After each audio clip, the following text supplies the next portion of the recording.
मैंने अपना घर छोड़ दिया और अब मैं कोलकाता शिफ्ट हो गया हूँ। नहीं, ये कोई मजाक नहीं है। यहाँ कोई 2016 का यूट्यूब प्रैंक नहीं चल रहा है। पापा जी हाँ जी। पापा जी, वो जो सलोनी है ना, वो मैंने थोड़ी सी प्रेग्नेंट कर दी।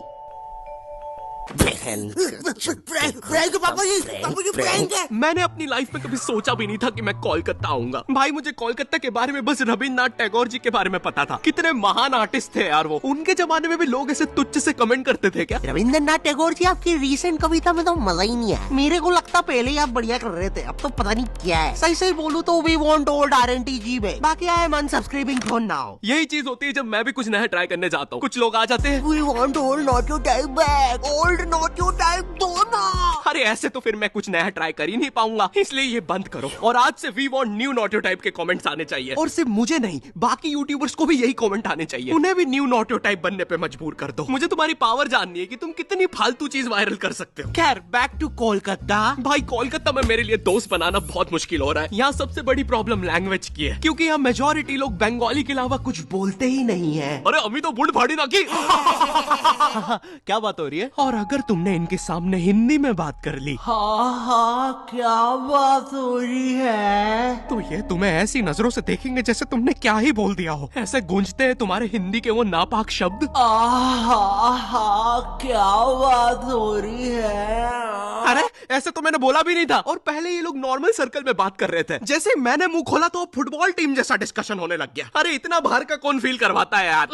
ये लोग मेरे सामने झुक के मेरी कैसे मार रहे हैं। और एक तो कोलकाता में लैंग्वेज के कारण मेरे इतने पैसे उड़ रहे हैं। भाई, मुझे कोई भी आके स्कैम कर लेता है। मुझे 20 रुपए की चीज 200 में बेची जा रही है। फॉरेनर जैसा स्कैम हो रहा हूँ मैं यहाँ पर। बंगाली सीखना छोड़ो, यहाँ फॉरेनर जैसा स्कैम होते होते मेरी हिंदी भी खत्म होते जा रही है। मैं दुकानों पे अब सामान ऐसे मांगता हूँ। नमस्ते भैया, ये कितने का बेच रहे? थोड़ा ठीक स्कैम करिएगा। हमेशा आपके यहाँ से ही स्कैम होते हैं। वैसे भैया, आपने उस फॉरेनर को क्यों स्कैम नहीं किए? अरे क्योंकि वो फॉरेनर नहीं, बिहारी है, वो हमें स्कैम करते हैं। और एक तो मैं जब से कोलकाता आया हूँ, मुझे पता नहीं क्यों मेरे मध्य प्रदेश के दोस्त कॉल करके अजीब अजीब सी चीजें बताते रहते हैं। ओ भाई, तेरे को पता है अपने सन्नी की बहन विकास के साथ भाग गई? हाँ क्या? अरे लेकिन अपने सन्नी ने दोनों को ढूंढ के पलटा दिया रातों रात।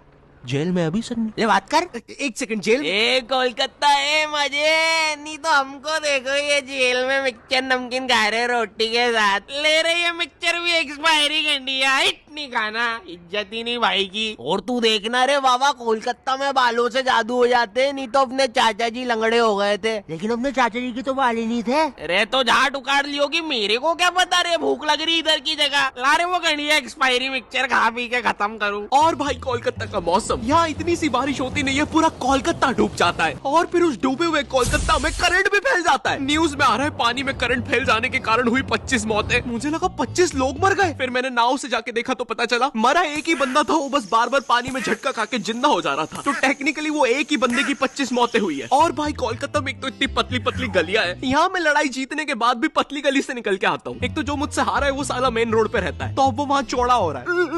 बहुत मारा साले ने, लेकिन पतली गली से गया है। इतनी पतली पतली गलियां, एक से ज्यादा आदमी होने पर स्पाइडरमैन बनना पड़ता है। सुबह सुबह आंटियां दोनों टांगों से चिपक के सब्जियां ले रही होती है। भैया जरा ठीक लगाओ ना। अरे भाभी पहले नीचे तो उतरो। अरे निंजा, अरे मैं हूँ। अरे क्या सलीमा भाभी डरा देते। सीधा रिया कर, अपने मर्द को बुलवा के तेरी माँ बहन करवा दूंगी। ए सलीमा, नीचे उतर, चल अंदर। माफी चाहूंगा भाई साहब, आपसे तहे दिल से माफी चाहूंगा। प्लीज हो सके तो हमें माफ कर दीजिएगा। और इतनी पतली गली होने के बाद भी आखिरी में कोई ऑल्टो फंसा के चला जाता है। कैसे? किसी को नहीं पता।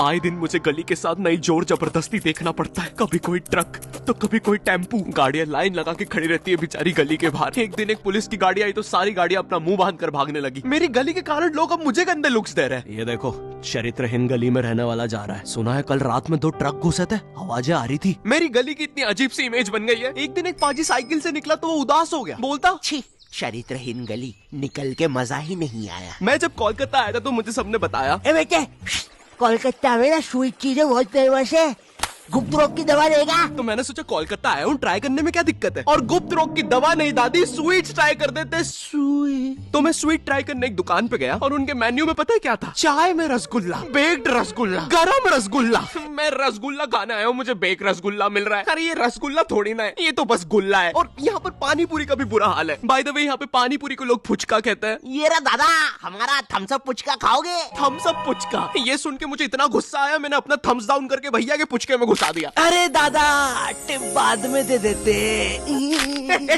कोलकाता आने से पहले मैं काफी ज्यादा एक्साइटेड था कि यहाँ तो मस्त घूमूंगा, टूरिस्ट वाले एक्सपीरियंस लूंगा। लेकिन यहाँ जो मेरे साथ किस्से हो रहे हैं वो मैंने लाइफ में कभी इमेजिन ही नहीं किए थे। एक बार मैं लोकल ट्रेन से जा रहा था, मुझे बस नेक्स्ट स्टेशन ही उतरना था, तो मैं ट्रेन में चढ़ गया। अच्छा सॉरी, चढ़ा दिया गया। क्योंकि भाई यहाँ की लोकल ट्रेन की भीड़ में जितना एक्सप्लेन करूँ उतना कम है। एक बार एक बंदा भीड़ से बचने के लिए ट्रेन के नीचे कूद गया। हाँ, उसे वहाँ कम चोटें आई। इतनी भसड़ होती है, तुम्हें चूज करना पड़ता है कि आज किस अंकल के अंडर आर्म सूंघते हुए जाना है। मुझे ढूंढना पड़ता है कि आज किस अंकल ने सबसे कम मेहनत करी, और जिस दिन कोई बेरोजगार मिल जाए।